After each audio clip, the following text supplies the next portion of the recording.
Okay guys, welcome back na naman sa aking YouTube channel. No? So mamaya may maintenance dito kay ROM. Starting yan na alas 10 ng umaga hanggang 11 AM ng umaga. So ano ba yung maintenance? Good news yan para sa ating mga 21K combat power. So 10 days na ata tayo naglalaro ng ROM.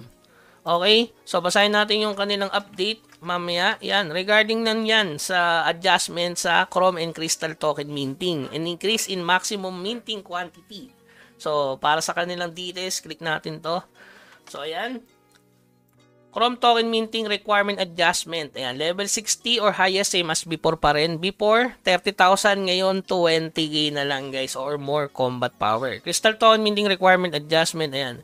Level 60 sa Crystal 20,000 or more combat power. Same as Chrome token. So, halos pareho na sila na 20k na lang yung kailangan. Kung dati, isa lang, ngayon 100 na daily. Example, if you are level 60 and have 20,000 combat power, you will able to mint 100 tokens daily. The daily minting limit will increase with level and combat power. Ayan. Chrome Crystal Exchange level adjustment. Level 60 after magiging level 40 na lang. So, ibig sabihin, pwede ka na agad mag-progress para makabili agad ng Monster Plate. Kasi kung level 40 nga naman, mabibili mo agad yung sa store na crystal. Kaya mahalaga crystal dito guys kasi pang ano yun pang summon ng pet, tsaka pang bili ng Monster Plate. Hindi diamond ang kailangan doon, kundi crystal. Kaya burn na burn yung crystal dito. Ayan, there are two requirements you had achieved before being able to mint the crystal. So, yun. Yan, we have also determined that tokenomics are not working properly due to the requirement and we intend to adjust the condition to align with the original purpose of Web3 games and the objective of adventure enjoying ROM through the adjustment.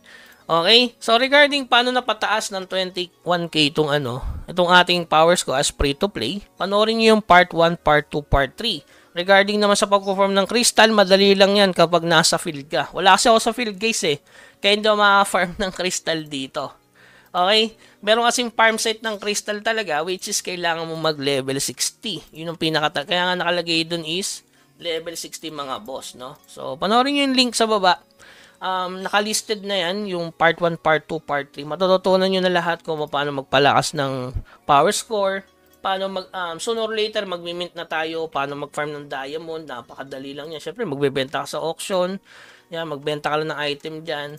So, pag nag-mint ka mamaya, magkano presyo ng isang Chrome token is 1.75. Ibig sabihin, yung 96 dias mo is $1.75 talaga yan, mga boss. Syempre, pwede bumaba yan mamaya kasi nakaipon na rin yung iba So, 101 pesos ang 96. So, good thing yun. Sa crystal token naman, ang pinaka magandang technique dito, guys, magbenta na lang kayo sa market ng crystal token. Kasi yung crystal core dito na isang piraso is nasa, 30, 21 dice siya, mga bossing, di ba? So, ibenta mo na lang, tapos i-cash out mo na lang. Yung Chrome, sa Chrome ka mag-cash out. Yung crystal token kasi mahalaga nga. Yan, sabi ko nga sa inyo, guys, mahalaga yan sa game. Okay? Pambili kasi siya dito guys ng Master Plate. Ayan, kita nyo, bumibili tayo dyan. Tapos, syempre pang summon. Sooner or later na to. Itong Guardian, no? Kasi dito mo makukuha yung mabilisang pang-mini. So, gagas talaga yung iba dito. Ayan, para makuha yan. Okay? So, yun lamang guys. Keep grinding. Sabi ko nga sa inyo, grind nyo lang. Ayan, binawasan nila from 30k, ganoon 21k. So, good news na agad para sa akin. Pwede na mag-bin ng token, pwede ko i-convert yung Chrome into Wimix at abangan yung Legend of Ymir. So, yun lamang guys. Keep grinding hanggang sa muli. Paalam.